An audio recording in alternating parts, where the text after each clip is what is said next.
ဟုတ်ကဲ့အားလုံးပဲမင်္ဂလာပါခင်ဗျာ Family Worship Center နဲ့အားလုံးကိုပြန်လည်ပြီးတော့ကြိုဆိုပါတယ်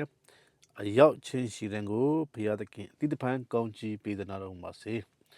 ဆိုတော့ဒီနေ့ကျွန်တော်ဘာကိုခွင့်အားပေးခြင်းလဲဆိုလို့ရှိရင်တော့လူတစ်ယောက်ကနော်အသက်ရှင်တဲ့အချိန်မှာနော်လူတစ်ယောက်ကအသက်ရှင်တဲ့အချိန်မှာဝမ်းမြောက်လက်ကောင်းသောအမှုတနည်းအားဖြင့်ပြောလို့ရှိရင်တော့ဆွေလန်းခြင်းအမှုနဲ့အသက်ရှင်တွင်ကြည်ယူပြုခြင်းအမှုမှာတပါအခြားသောအမှုအရာဘာတစ်ခုမှမရှိပါလို့ဘာတစ်ခုမှမရှိပါဘူးကျွန်တော်သိတယ်တဲ့နော်တကယ်တမ်းစဉ်းစားလို့ရှိရင်ဒီနှုတ်ကပတ်တော်ကတကယ်တန်ဖိုးရှိတဲ့အရာဖြစ်တယ်ဆိုတော့လောကမှာပတ်စံနေအများကြီးရှိတဲ့လူတွေကလည်းငင်သက်ချင်းနော်မရှိကြဘူးငင်သက်ချင်းမရှိကြဘူးနော်ဝမ်းမြောက်ဆွေလန်းချင်းဆိုတဲ့အရာကသူတို့ထဲမှာမရှိတဲ့လူကအများများတယ်နော်တကယ်မရှိဘူးဒီ Elon Musk ကဘာပေါ်မှာအချမ်းသာဆုံးသူ့အသေးဆိုရင်တော့လူသားရပဲနော်ဒါပေမဲ့သူတပိဖြစ်တဲ့သူတယောက်ကအိမ်မှာမနေချင်ဘူးဆိုပြီးတော့ပြောလာတဲ့အခါမှာတဲ့ကျွန်တော်စာထဲမှာဖတ်လာပြောလာတဲ့အခါမှာတဲ့အဲ့ဒီမိသားစုနဲ့အတူနေရဖို့အတွက်အဲ့ဒီ Elon Musk ကတားစိတ်ပူပန်တော့ကမောဟတွေသူရောက်တာသူ့အိမ်မှာရှိတာပေါ့နော်ပတ်စံကတော့အများကြီးရှိတယ်ဒါပေမဲ့ဝမ်းမြောက်ခြင်းဆွေလန်းခြင်းဆိုတာသူ့ intermediate စုမှာသူ့ရဲ့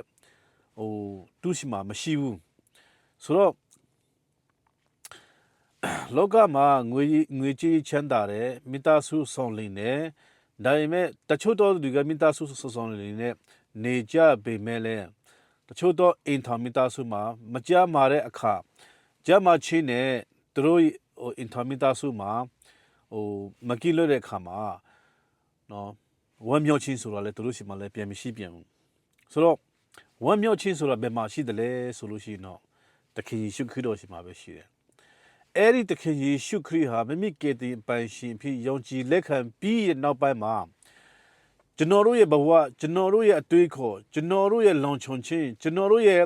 လုတ်ကန်ခြင်းအရာအလုံးကိုယေရှုခရစ်တော်ဘက်မှာအကုန်လုံးအနံ့လို့ရှိရင်တော့အဲ့ဒီဖိလိပ္ပိအခန်းကြီး3ဆလေးမှာပြောထားလဲဆိုလို့ရှိရင်ငါကိုခွန်အားနဲ့ပြီးဆောင်စေတော်မူသောခရစ်တော်အဖြစ်ခတ်သိမ်းသောအမှုတို့ကိုငါတတ်ဆွမ်းနိုင်၏လို့ရှင်ပေါလုကပြောတာရှင်ပေါလုအဲ့ဒီစကားပြောတဲ့အချိန်မှာအဲ့ဒီစာရေးတဲ့အချိန်မှာသူကထောင်ထဲမှာလောင်နေတဲ့အချိန်ဖြစ်တယ်နော်ကျွန်တော်ပြောချင်တာကဘယ်မှာပဲနေထောင်ထဲမှာပဲနေဒုက္ခဆင်းရဲခြင်းမှာပဲကြုံအဲ့ဒီခရစ်တော်ကပဲကျွန်တော်တို့ကိုခွန်အားပေးတာဖြစ်တယ်နော်အဲ့ဒီခရစ်တော်ကပဲကျွန်တော်တို့ကိုဝမ်းမြောက်ခြင်းပေးတာဖြစ်တယ်နော်အဲ့ဒီခရစ်တော်ကပဲကျွန်တော်တို့ကိုညင်သက်ခြင်းပေးနိုင်တာဖြစ်တဲ့အတွက်ကြောင့်မလို့ကျွန်တော်တို့ရဲ့ခွန်အားကျွန်တော်တို့ရဲ့ပျော်ရွှင်ခြင်းကျွန်တော်ရဲ့ဆွေလန်းခြင်းအဲ့ဒီဂျေယူတော်မှာတပါအခြားသောဂျေယူဟာ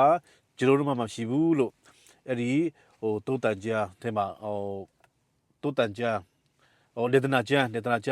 အခန်းကြီး3အပိုင်းငယ်14ထဲမှာကောင်းပြောတာဖြစ်တယ်ဆိုတော့ MSBU ထဲမှာတော့ဗာပြောလို့ဆိုရင်လူတို့ဒီအသက်ရှင်နေဝမ်းမြောက်လျက်ကောင်းသောအမှုကိုပြုလက်နေခြင်းမှတပါတဲ့သူတို့အတွက်အခြားကောင်းသောအရာမရှိကြောင်းငါသိ၏တဲ့နော်ဆိုတော့နောက်တစ်ခုJBLထဲမှာဗာပြောလဲဆိုလို့ရှိရင်ဆွေလန်းခြင်းအမှုနဲ့အသက်ရှင်တွင်ကျေးယူပြုခြင်းမှတပါအခြားသောအမှုအရာတို့၌အကျိုးကျေးယူမရှိသည်ကိုငါသိ၏တဲ့ဟာလေလုယာဒါကြောင့်မလို့လောကမှာနေတဲ့အချိန်မှာနော်ဘလောက်ပဲချမ်းသာဘလောက်ပဲကိုဖက်ကပဲဆောင်းလင်လို့ပြောပြီးမဲ့ပြဿနာကအမျိုးအဆောင်ရှိတယ်နော်ပတ်စံရှိရလူတွေကအင်တာမီတာစုမှာမရှိမပြေဘူးအင်တာမီတာစုမှာအစီမပြေတဲ့လူတွေကငင်းတဲ့ချင်းမရှိဘူးဝမ်းမြောက်ချင်းမရှိဘူးအင်တာမီတာစုမှာဂျာမချင်းမရှိဘူးဒါမျိုးတွေပတ်ချလေးနေတာဒါပေမဲ့ယေရှုခရစ်တော်ကိုမိကတိပန်ရှိယုံကြည်လက်ခံပြီးနောက်ပိုင်းမှာတကယ်အဲ့ဒီယေရှုခရစ်တော်ကိုအားကိုးတယ်အရာအလုံးကိုယေရှုခရစ်တော်ကိုပေါင်းအမယ်ဆိုလို့ရှိရင်တော့အဲ့ဒီယေရှုခရစ်တော်ကျွန်တော်တို့နေမကောင်းသည်ဖြစ်စေမရှိသည်ဖြစ်စေရှိသည်ဖြစ်စေကျွန်တော်တို့အထက်မှာငင်တဲ့ချင်းအမြဲတမ်း ပေးနေတာဖြစ်တယ်ဒါကြောင့်မလို့အဲ့ဒီယေရှုခရစ်တော်ကိုမိမိကယ်တင်ပန်းရှင်ဖြစ်ယုံကြည်လက်ခံပြီးယုံကြည်လက်မခံသေးတဲ့လူပဲဖြစ်ဖြစ်အဲ့ဒီယေရှုခရစ်တော်ကိုခေါ်ကြည့်ပါခေါ်ရင်ထူးတဲ့ဘုရားဖြစ်တယ်ဆိုတဲ့အကြောင်းကိုကျွန်တော်အနည်းငယ်ခွန်အားပေးချင်ပါတယ်အရောက်ချင်းရှိတဲ့ဘုရားသခင်ကောင်းချီးပေးပါစေ